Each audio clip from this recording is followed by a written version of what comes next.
امیر شاہ صاحب نے اندر لے جاکر ہم دونوں سے کہا کہ تمہاری سوچ غلط ہے، میں کبھی مہمان نوازی میں پیچھے نہیں ہٹتا، مہمان تو اللہ کی رحمت ہوتا ہے، اسی لیے تم نے جو رات بھر باہر رات گزاری ہے وہ مجھے بہت دکھ دیتی ہے، کیونکہ مہمان اللہ کی رحمت ہوتا ہے اور میں قطعی مہمانوں سے خفا نہیں ہوتا۔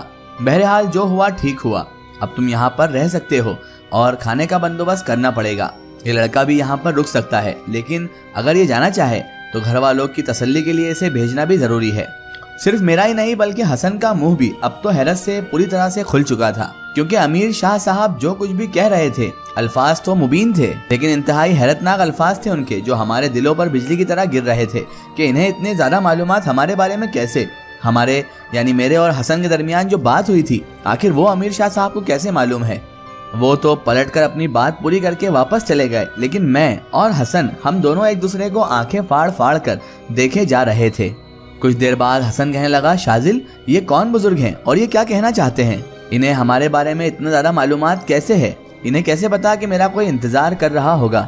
میں نے کہا ٹھیک ہے حسن، اب تم جاؤ، جا کر صورتحال کا پتہ لگاؤ، اپنے گھر والوں کا پتہ کرو اور پتہ کرو کہ ان کی حالت کیسی ہے۔ میں تمہارے ساتھ تو نہیں جا سکتا لیکن تم تو جا سکتے ہو، اور ہاں سنو، حالات کیسے بھی ہوں تم یہاں سے جانا نہیں، یہیں پر ہمارا انتظار کرنا، اور وہاں یعنی تمہارے گھر پر اگر گھر والوں کے صورتحال بہت اچھے ہوں تو واپس شام کو میرے پاس یہیں پر آ جانا، اللہ بہتر کرے گا سب، کیا سمجھے حسن؟ تبھی حسن بولا لیکن شاذل یہ ہیں کون؟ میں نے کہا بس اللہ تبارک و تعالیٰ نے دنیا میں کئی لوگوں کو خوب نوازا ہے اور وہی جانتا ہے، وہی بہتر جانتا ہے کہ کون کیا ہے، تفصیلات میں نہ پڑھو تو بہتر ہے کہ کیا صحیح ہے اور کیا غلط۔ حسن میری صورت دیکھتا رہا اور پھر میری طرف گردن ہلاتے ہوئے بولا خدا بہتر کرے، خدا ہم لوگوں کی مشکلات کو آسان کرے۔ تبھی حسن بولا میں بھی اب بری طرح سے تھک چکا ہوں در بدر پھرتے پھرتے، اب تو میں بھی اپنے گھر جانا چاہتا ہوں۔ شمائلہ تو گم ہو ہی گئی ہے، پتہ نہیں کیا بات ہے، کہیں میری گمشدگی سے کوئی بڑا حادثہ نہ ہو جائے، گھر والے بہت زیادہ پریشان ہوں گے، پہلے بیٹی غائب اور اب بیٹا غائب ہو چکا تھا ان کا۔ حسن میں یہاں سے کہیں نہیں نکلوں گا کہیں بھی جب تک تم مجھے خیریت کی اطلاع نہ دے دو گے۔ اس وقت میں جانا نہیں چاہتا تھا ورنہ میں تمہیں تنہا ہرگز نہیں بھیجتا حسن۔ نہیں، مجھے تمہاری مدد کی ضرورت ہے شاذل، اور ظاہر سی بات ہے یہ سب اسی شکل و صورت میں بہتر رہے گا کہ نہ شاذل تمہیں کوئی دقت ہو اور نہ ہی میں کسی وجہ سے کسی الجھن کا شکار ہو جاؤں، سمجھ رہے ہو نا میری بات؟ میں نے اسے جواب دیا کہ ٹھیک ہے۔ اس کے بعد حسن وہاں سے چلا گیا، میں اسی جگہ پر اب سر پکڑ کر بیٹھ گیا تھا اور میں سارے تمام واقعات پر غور کرنے لگا، کیسے عجیب و غریب واقعات رونما ہو رہے تھے میرے ساتھ۔ قریب 11:30 بجے کا وقت ہوگا، تبھی اچانک زبیدہ آئی اور مجھے آ کر اس نے اطلاع دی، کہنے لگی کہ شاہ صاحب آپ کو یاد فرما رہے ہیں، شاہ صاحب آپ کو بلا رہے ہیں۔ میں بہت ہی ادب اور قاعدے کے ساتھ ان کے حجرے میں داخل ہوا۔ جیسے ہی میں اندر داخل ہوا تو اسی دوران مجھے وہ احترام نامی شخص وہاں پر نظر آیا کہ جب میں شاہ صاحب کے یہاں پہلی بار آیا تھا وہی شخص سے میری ملاقات ہوئی تھی، وہی نوجوان شخص جو مجھے شاہ صاحب تک لے کر گیا تھا۔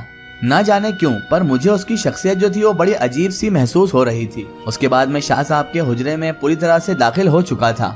یہ وہ جگہ تھی جہاں پر شاہ صاحب عام طور پر سادھارن دنوں میں نشست یعنی بیٹھک کیا کرتے تھے۔ اس وقت بھی شاہ صاحب تخت پر دو جانو ہو کر بیٹھے ہوئے تھے۔ جیسے ہی میرے قدموں کی آہٹ ان تک پہنچی وہ اچانک بولے، شاذل آؤ شاذل میاں بیٹھو۔ میں وہاں پر بیٹھ گیا، تبھی وہ اچانک مسکرائے اور کہنے لگے، ویسے تو ہر انسان میں تجسس کی فطرت ہوتی ہی ہے اور کوئی بھی الٹی سیدھی بات اگر انسان کے ذہن میں آ جائے تو اسے جاننے کے لیے وہ بے چین اور بے قرار ہونے لگتا ہے، لیکن خیر تمہارا معاملہ کچھ الگ ہے شاذل۔ بات انسان کے خون میں اگر شرافت ہو تو وہ چاول کے ایک دانے کا احسان بھی نہیں بھلا پاتا ہے۔ تمہارا تعلق بھی ان لوگوں سے بڑا حقیقی ہے، اور پھر شاذل وہ تو بہت اچھے لوگ بھی ہیں۔ اب شاذل کہیں تم یہ پوچھنے مت بیٹھ جانا مجھ سے کہ شاہ صاحب آپ کو ان لوگوں کا علم کیسے ہوا، جبکہ میں نے تو آپ کو کچھ نہیں بتایا۔ بھائی دیکھو شاذل میاں، تھوڑی بہت خبر گیری تو ہم جیسے ناچیز لوگوں کو بھی رکھنا ہی پڑتی ہے۔ ہر شخص اپنا اپنا کام کرتا ہے اور بس یوں سمجھ لو کہ کام میں ہی راحت ہے شاذل۔ اب تم آرام سے بیٹھو یہاں پر اور مجھے مشورہ دو شاذل کہ مجھے اب کیا کرنا چاہیے، کس ترتیب سے یہ پورا کام کو انجام دینا چاہیے اور کیا کیا مجھے استعمال کرنا چاہیے۔ میں تو اب خاموش ہی رہ گیا تھا، سن پڑ گیا تھا، کیونکہ امیر شاہ صاحب کے علم کے بارے میں اب اچھی طرح سے مجھے معلوم ہو گیا تھا کہ یہ کوئی ہلکی پھلکی شخصیت نہیں ہے، بلکہ یہ تو بہت اعلیٰ درجے کی شخصیت معلوم ہوتی ہے۔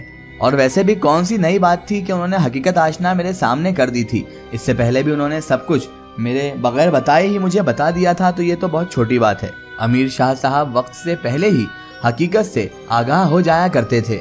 یہ تو امیر شاہ صاحب کی بڑائی ہی تھی، اور بڑے لوگوں کی بات تو کچھ اور ہی ہوتی ہے۔ وہ کچھ دیر خاموش رہے اور اس کے بعد کہنے لگے، شاذل یوں نہ سمجھنا کہ سارے جہاں کا درد ہمارے دل میں ہی پیوست ہے۔ ہر ایک کی کچھ نہ کچھ ذمہ داریاں ہیں، اور ان ذمہ داریوں کو اس شخص کو پورا کرنا ہے۔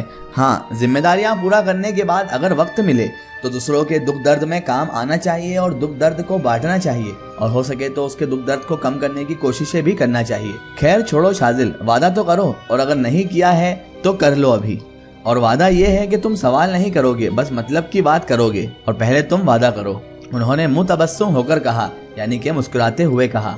میں نے کہا، شاہ صاحب کوئی ایسی بات کرنے کا تصور نہیں کر سکتا میں کہ جس سے میں ابھی اتنا ہی کہہ پایا تھا کہ میری بات کاٹتے ہوئے شاہ صاحب بولے، دیکھو بچے، انسان بچوں سے بھی کبھی کبھی کھیلنے لگ جاتا ہے، ہنسی مذاق کرتا ہے، مسکراتے ہوئے اپنے آپ کو بچاتے ہو تم شاذل، ہمیں اچھا لگتا ہے۔ تم بڑے ہو جاتے ہو تب بھی دل تو وہی چاہتا ہے شاذل، ہمیشہ دھیان رکھنا، اور اب تم ایسی باتیں نہ کرو تو ہی بہتر ہوگا۔ اچھا خیر، ان باتوں کو تو چھوڑو۔ ہاں، میں تمہیں کیا کہہ رہا تھا شاذل، یہ جو معاملہ ہے وہ بہت عجیب سی حیثیت رکھتا ہے شاذل۔ نواب، رئیس، جاگیردار اور ان جیسے لوگوں نے انسانیت کی اتنی زیادہ تذلیل کی ہے، اتنی بے عزتی کی ہے، اللہ تبارک و تعالیٰ کو ان کے شر کے لیے کچھ نہ کچھ کرنا ہی پڑا۔ یوں اگر یوم حساب کا انتظار کیا جاتا، حساب والے دن کا انتظار کیا جاتا، تو مظلوموں کی، ظلم سہنے والوں کی تعداد میں اضافہ ہوتا جاتا اور تعداد ان کی بڑھتے جاتی۔ چنانچہ وہ رسی کھینچ لی گئی اور یہ امیر زادے، رئیس زادے اور تکبر والے لوگ اسی رسی میں لپٹ گئے۔ جاگیریں جو ان لوگوں کی تھی وہ ختم ہو گئی اور ان کے حساب برابر بھی ہو گئے۔ تو شاذل بات ہو رہی تھی ایک ایسے نواب صاحب کی کہ جن کا نام لینا تک بیکار بات ہے، جن کا نام لینے میں بھی کوئی مطلب یا کوئی مقصد نہیں۔ بس اتنا سمجھ لو کہ یہ جو نواب تھے یہ انسانوں کو انسان نہیں سمجھتے تھے۔ اپنی جاگیر میں انہیں جو کچھ کرنا ہوتا تھا اس کے سبھی کے لیے لوگ آہیں بھرا کرتے تھے۔ مسلمان ہو، ہندو ہو، عیسائی ہو، سکھ ہو، کوئی بھی ہو، سب سے پہلے وہ اللہ تبارک و تعالیٰ کی مخلوق ہے۔ اس کے بعد یہ جات پات، ساری برادری اور دھرم ورم آتے ہیں۔ سب سے پہلے تو سب اللہ تعالیٰ کی مخلوقات ہیں۔ کچھ پہلے تو لا مذہب ہو جاتے ہیں، بنا مذہب کے ہو جاتے ہیں، پھر مذہب کے اندر آ کر مذہب کے پہلو کا فائدہ اٹھا کر اپنی اپنی روٹیاں سیکتے ہیں، مال کماتے ہیں۔ ہاں تو شاذل میں تمہیں بتاتا چلوں، اس کا نام گجو تھا، گجو تیلی۔ وہی بات آئی نا یہاں پر، اول تو وہ لا مذہب تھا، بنا مذہب کا تھا، پھر اس کے بعد وہ چھوٹا موٹا کام کرنے لگا۔ اس زمانے کے لحاظ سے وہ ایک تیلی ہوا کرتا تھا، کولہو چلاتا تھا اور تیل نکالتا تھا اور تیل بیچنے چلے جایا کرتا تھا۔ اس کا کوئی قصور بھی نہیں تھا شاذل۔ نواب صاحب کی لڑکیاں ایک دن اٹکلیاں کرتے ہوئے وہاں سے نکل گئی اور اس کے بعد وہ آگے گئی تو سانپ نے ان کو گھیر لیا۔ گجو تیلی نے جا کر ان کو بچایا اور سانپ کو لاٹھی سے مار دیا۔ گجو تیلی نوجوان تھا، خوبصورت تھا، تندرست و جوان تھا۔ نواب صاحب کی جو صاحبزادی تھی وہ گجو تیلی سے بہت زیادہ متاثر ہو گئی اور اس کے بعد ان کے دل میں گجو تیلی کے لیے محبت بھی پھوٹ پڑی۔ عشق بھلا کہاں جات پات، امیری غریبی یا پھر دھرم دیکھتا ہے، یہ بے شک ویسے غلط بات تھی اور بچی کو قاعدے سے سمجھایا بھی جا سکتا تھا، لیکن اسے بے قصور قرار دے دیا گیا۔ گجو تیلی کے سارے خاندان کو، ایک ایک فرد کو اسی کے خود کے گھر میں زندہ جلوا دیا گیا۔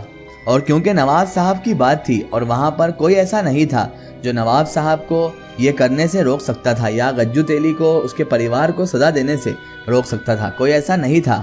سارے لوگ فریاد کرتے کرتے ہی اس دنیا سے چلے گئے، مر گئے۔ چھوٹے چھوٹے بچے بھی ان فریادوں میں شامل تھے اور انہی میں ایک گجو تیلی بھی تھا۔ لیکن سنا یہ گیا کہ جب چیختے چلاتے آگ میں نظر آتش ہو گئے، آگ میں جھلس گئے، اور جب گجو تیلی کا جسم بھی جل گیا تو اچانک ہی اس کوئلے بنے مجسمے نے اپنی آنکھیں کھولی اور نواب صاحب کو دیکھا اور کہنے لگا، نواب صاحب یہ جو تم نے کیا ہے نا، اس کی سزا صرف تمہیں نہیں، تمہاری اولادوں کو بھی اس کی سزائیں بھگتنا پڑے گی، اور ایسی سزائیں بھگتنا پڑے گی کہ نواب صاحب تم بھی کیا یاد رکھو گے۔ یہ کہہ کر کوئلے کے جلے ہوئے قدموں سے چلتا ہوا وہ وہاں سے باہر کی جانب چلا گیا۔ نواب صاحب کو خیر وہیں دل کا دورہ پڑا اور حراج سے واقعی شمائلہ کو چھڑا پائیں گے؟ کیا حسن اپنے گھر والوں سے جا کر ملے گا اور انہیں تسلی دلا پائے گا، یا حسن کو بیچ میں ہی کوئی غائب کر دے گا؟ یہ ساری باتیں ہم جانیں گے اس ویڈیو کے اگلے پارٹ میں۔